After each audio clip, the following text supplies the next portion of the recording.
Hello and welcome back to this third week of class. Our topic today and this week, throughout the whole week, will be the question of gender. This comes after the themes of history and memory and of militarism and peace building.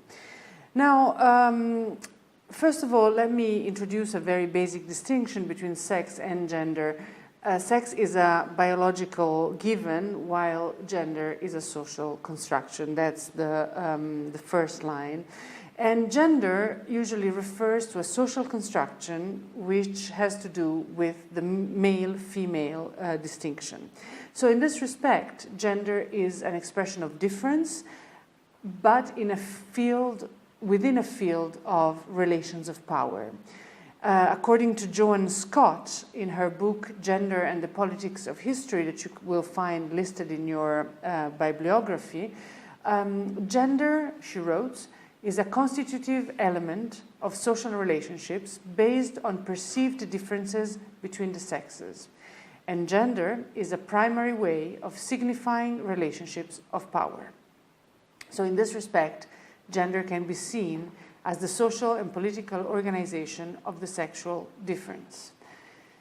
So it's important to note that gender is not a category that concerns only women, and this is not a substitute for women's history.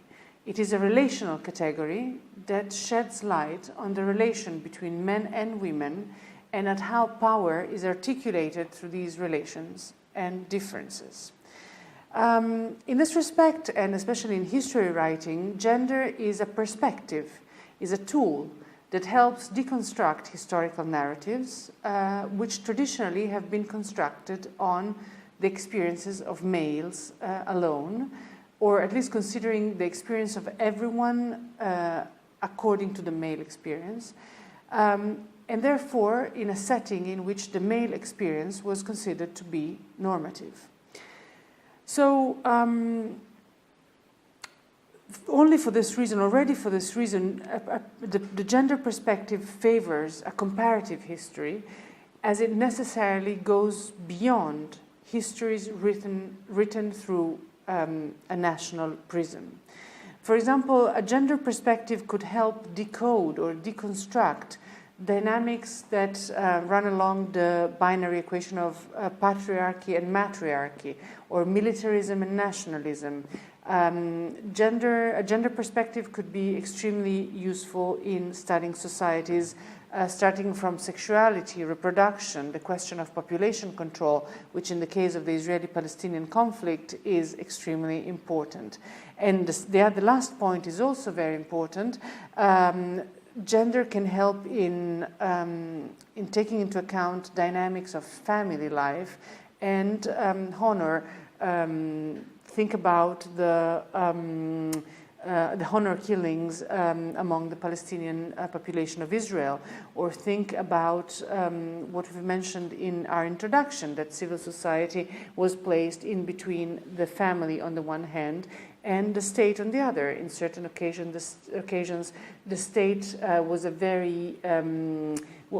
an entity occupying much space that whereby civil society could not expand.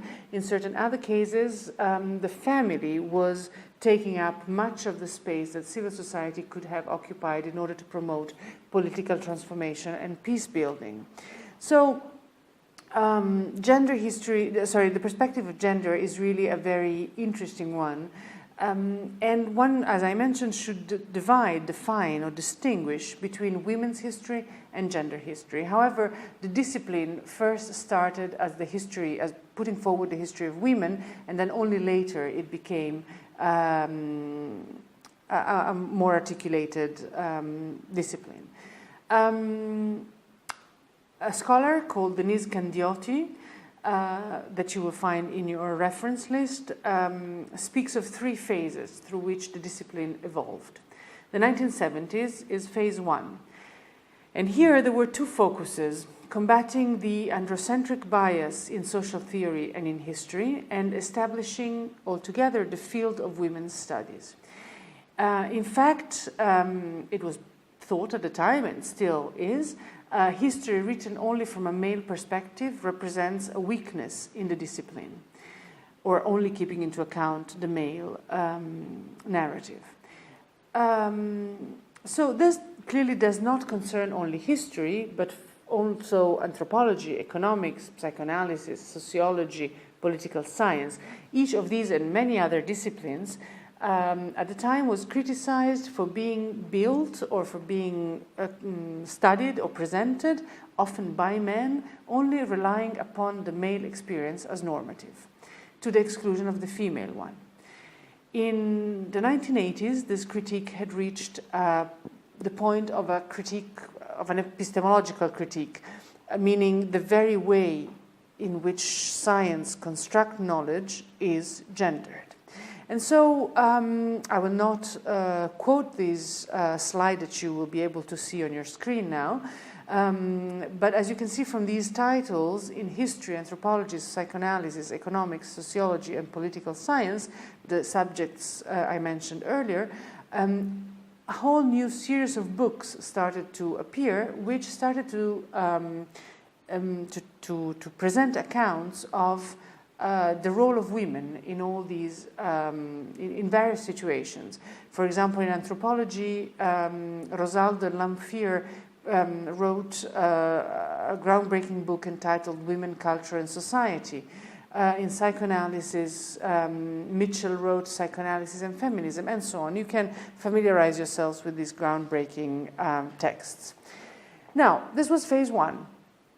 In phase two, in the 1980s, scholarship concentrated on accounting for the subordination of women.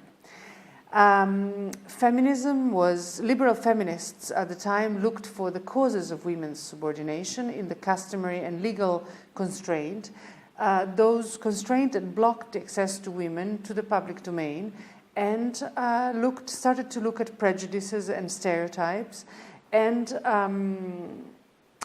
in a way, this was the liberal feminists. Radical feminists started to invoke the notion of patriarchy. And they considered patriarchy to be timeless, to be a universal system of male domination that perpetuated the oppression of women as a group through the control of their sexuality and their procreative capacity. So the focus of the studies of this period, whether in psychoanalysis, anthropology, history, you name it, was motherhood, compulsory heterosexuality, rape, domestic violence, and so on. From the mid-1980s onwards, we pass on to phase three. And we can call this phase from women to gender. And here we have a redefinition of the field and a shift from studies on women to studies on men and on the relations of power between women and men. So at this point, gender studies start to include men and masculinities. So, as you can see from the slides, you have here three titles listed, and these are very basic and actually founding texts. They're basic in the sense that they're founding texts. They're very articulated texts. These are three texts which address some of the main questions that concern those who take a gender perspective on history, anthropology, and so on. So to what extent is gender a useful category for studying national processes, nation building, for example, or nationalism? And what insights can it give to those studying these processes? And if gender intersects with national processes and nationalism, how can it help deconstruct nationalism? What has been the role of gender in the sense of women's history, but also in the sense of the history of masculinities and men and their relations, for deconstructing national narratives and therefore prejudice, and therefore in helping the construction of possible solutions to national conflicts.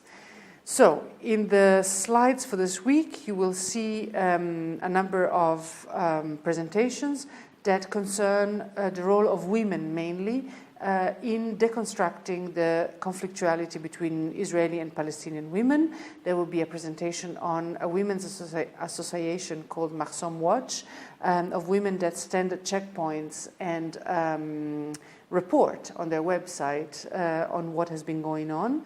And finally, there will also be a presentation that connects literature and politics and activism by Professor Emanuela Trevisan-Semi, who's partner to this class, to this week.